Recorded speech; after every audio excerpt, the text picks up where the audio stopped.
I'm in the clouds in Kotor. I can't even explain it. You need to see this for yourself. So, wow. Never ever run out of cash. So this is the living room space. I wish I was able to go hiking. I'm going to show you what it looks like first and foremost. This is day 2 of my adventure to travel as many countries as I possibly can in 7 days without spending more than 24 hours in one country. I started this journey from Lagos, Nigeria on the African continent with a layover in Istanbul, Turkey before arriving in Sarajevo, the capital of Bosnia and Herzegovina. I then traveled by road for several hours from Sarajevo to Mostar to satisfy my wishes of seeing the Starry Mosque, Mostar's famous old bridge, and the city's various Ottoman architecture. My 7 days adventure continues from the beautiful city of Mostar as I travel from Bosnia to Montenegro by road, and I invite you with open arms to join me on this journey to discover what lies ahead in Montenegro's city of Kotor. I woke up quite early and took some time to enjoy some views of Mostar in daylight before walking 10 minutes from my accommodation to the bus terminal.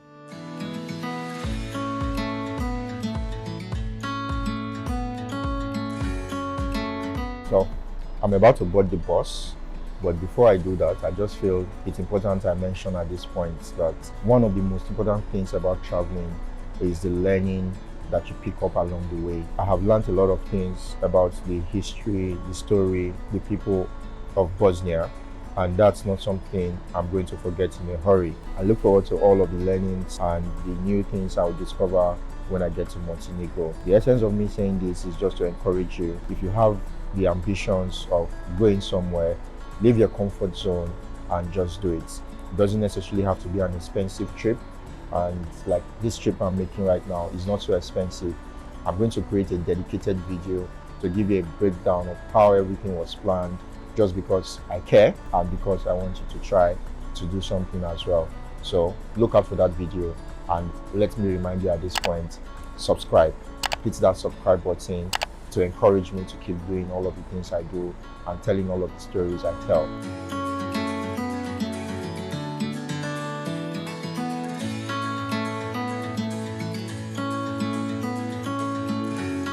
The bus was quite comfortable and the drive was smooth.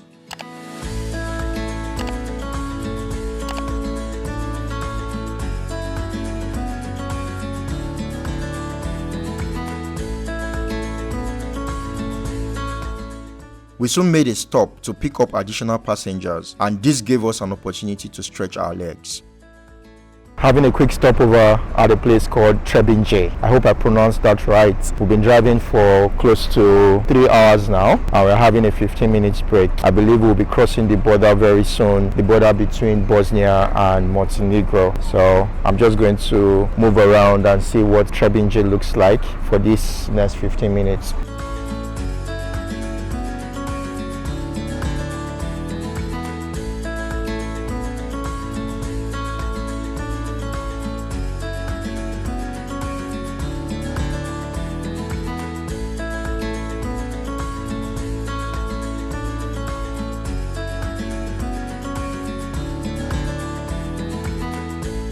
Quick tip, never, I repeat, never ever run out of cash. At this stopover, I was trying to use the toilets and I had to pay a 1 Bosnian mark coin to use the toilet, and I had no coin. I finished all the cash I had in Mostar, and I was asking them, okay, I need to pee, what do I have to do? I can pay with my card, and they were like, no card, if you don't have a coin, sorry, we can't let you pee. And I'm like, wow. Anyways, I had to just ask around, like, oh, anyone has a coin that they are willing to spare, and someone nice offered me. But most of the guys here, not so friendly, and I'll just say, whenever you're traveling, just be careful and don't ever run out of cash, and at the same time, don't eat too much. Back to the bus now, guys. We eventually arrived at the border, and everyone was required to step out of the bus to get their passports stamped. I thought this was the Welcome to Montenegro stamp, but I was mistaken. This was only the goodbye to Bosnia border. The Montenegro border was just a stone throw ahead. So apparently the first border crossing was exit from Bosnia, and we had to stop at another border crossing, and this is entry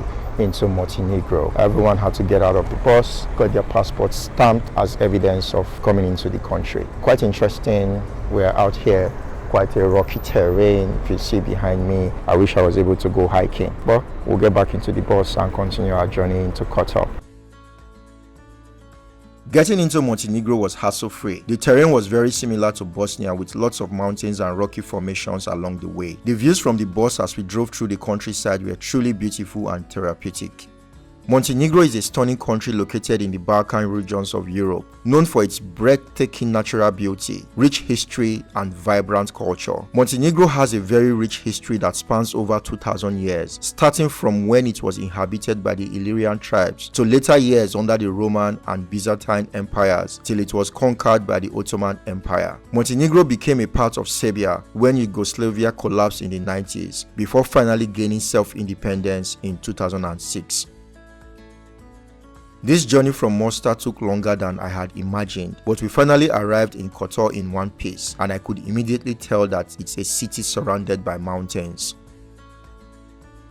Finally, just arrived in Kotor at the bus station, and I'll quickly try to find my accommodation. I think it's like 2 minutes walk from the bus station, and I would explore Kotor. So I just arrived at the apartment, and I'm going to show you what it looks like first and foremost.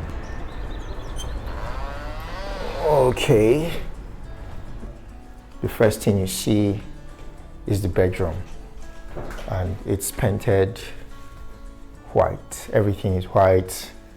It has this chandelier up here, a white wardrobe, a cabinet here, the curtain white. This is the washroom. So let's go into the living room. But before that, I think I see something here. What's here? Is it locked? I think it's locked. So this is the living room space. Let's turn on the lights. Okay. So lights. And it has this sit out. Okay, so from here, if you can see the road, buses passing through. Well guys, that's the accommodation tour, and next thing we're going to do is to talk about Kotor and all the places we want to visit in this beautiful city of Montenegro. Please remember to subscribe, hit that subscribe button. That's all the motivation that I need to keep doing all of this. Kotor is a stunningly beautiful town in Montenegro. It's a treasure trove of history, culture, and nature, and we are going to explore the most of it we can within the little time we have to spend in the city. Hello guys, so here in Kotor, and I'm going to the cable car. But my driver, I told him I'm Nigerian, and he said he knows a lot about Nigerians. Wow.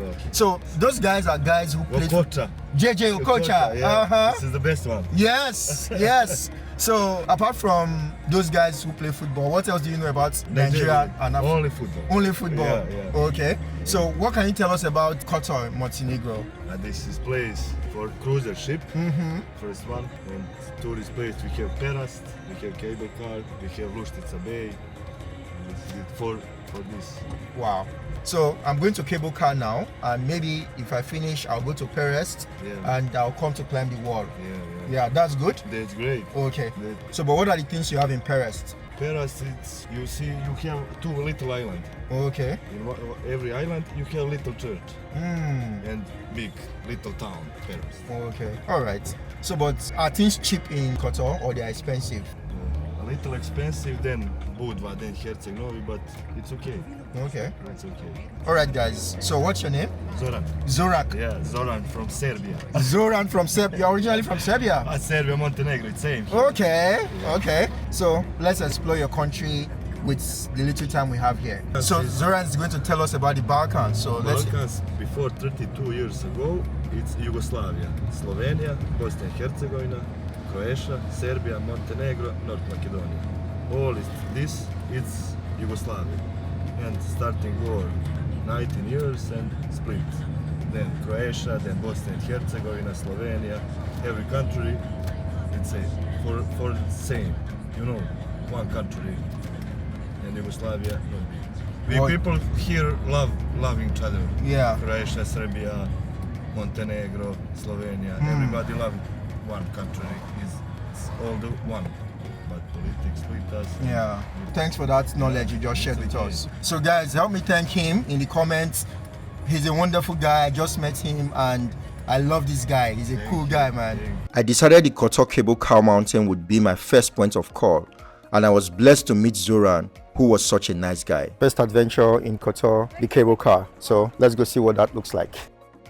The Kotor Cable Car is a fantastic way to experience breathtaking views of the Kotor Bay and the surrounding mountains. The cable car takes you on a ride of around 5 minutes through heights of thick clouds to the very top of the Vrmac hill at an altitude of around 2,800 feet above sea level to get the most stunning views of the Kotor Bay. Apart from the panoramic views you enjoy at the top, there are some rides available for thrill seekers and a hiking trail for hikers. There's also a restaurant and bar where people relax and watch the sunset, and I can dare say that the sunset from this view is one of the most beautiful I have ever seen.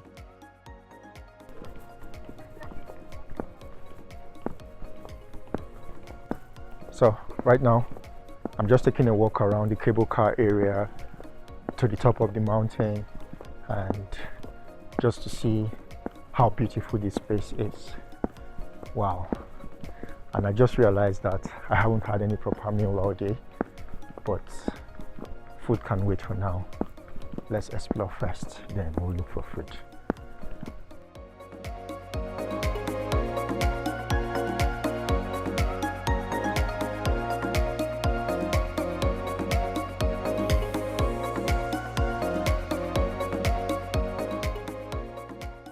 The views from here are absolutely amazing and breathtaking. I can't even explain it. You need to see this for yourself.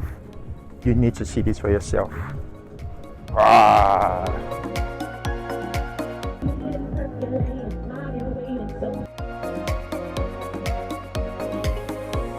I'm just going to try to go down the trail and see what it looks like.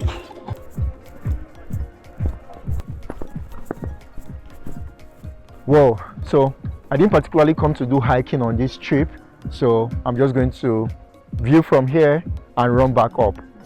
I've had enough of the cable car mountain. Let's go somewhere else.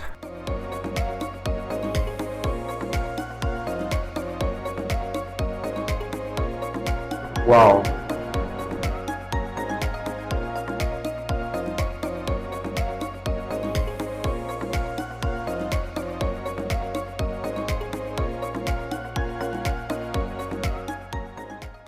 From the cable car, I found my way to the Kotor Old town after sunset. Trying to find something to eat. I just arrived here at the Kotor Sea Gate, which is the main entrance to Kotor Old town. I know it's dark. I had intentions of coming here during the day, but unfortunately my bus was delayed, so I'm here in the dark. Let's try to explore as much as we can. So follow me into Kotor Old town, guys.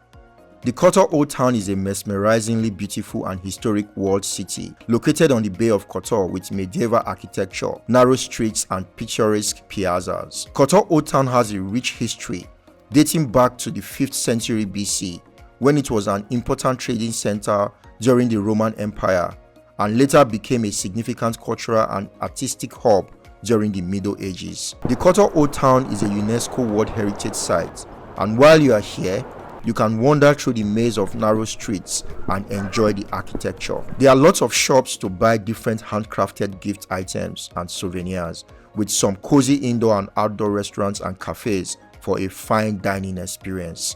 A trip to the Kotor Old town would never be complete without walking the famous city walls, which were built many years ago to protect the town. But I had little time on this one-day exploration visit, and it was not possible for me to do the walk at such odd time of the night. Another important place to explore in Kotor Old town is the St. John Fortress that is located about 918 feet above the town. It is a place to get a panoramic view of the Kotor Bay and watch the sun setting beautifully, but my timing was off on this trip and I couldn't go up the fortress. The old town is truly a maze, and it's fascinating how I almost got lost within it. Full disclosure, I think I'm lost. I have no idea where I'm going. I have no idea where I am. I'm just walking around.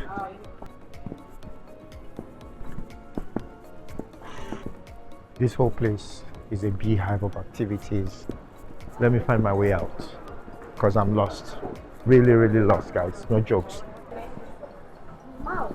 Finally, I'm getting a glimmer of hope that I am back at the location I entered this place from.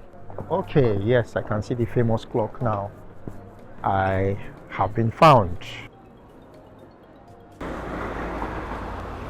One interesting thing about Kotor are the cruise ships that you can take from here. So we are not taking a cruise ship on this particular trip here, but I just thought it was important to mention. You can make that part of your plans when you are visiting Kotor. Don't say I didn't tell you. After walking for so long, I was obviously more tired than hungry, and I decided wisely that it was in my best interest to take a short rest before going to get dinner. I'm so tired, walking up and down all day. I decided to come to the apartment to take a little rest, and I'm also very, very hungry. So I had to choose between rest and food, which came first, and I was not going to enjoy food if I didn't rest, so I came here to rest. Fortunately, the restaurant I'm going to try out is directly in front of the apartment. So I'm just gonna stand up from this couch and head downstairs. So let's go have dinner, guys.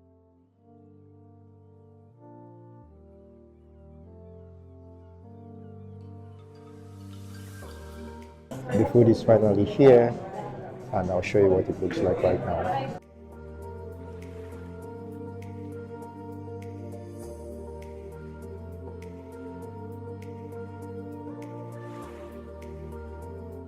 I took a stroll along the streets after dinner, and the lights from various cruise ships colored the night sky. Thank you very much for watching. Subscribe to the channel. We want to hit 10,000 subscribers before the end of the year. Try my best to make sure that I bring as unscripted content as possible for your viewing delight. Day 2 of this 7 days adventure was fascinating, and I can't wait to show you what day 3 has in stock in the very next video. Please subscribe to the channel and give this video a like as you proceed to the next amazing video that showcases day 3 and our exploration of another beautiful city in yet another country. But in the meantime, it is bye for now and see you later.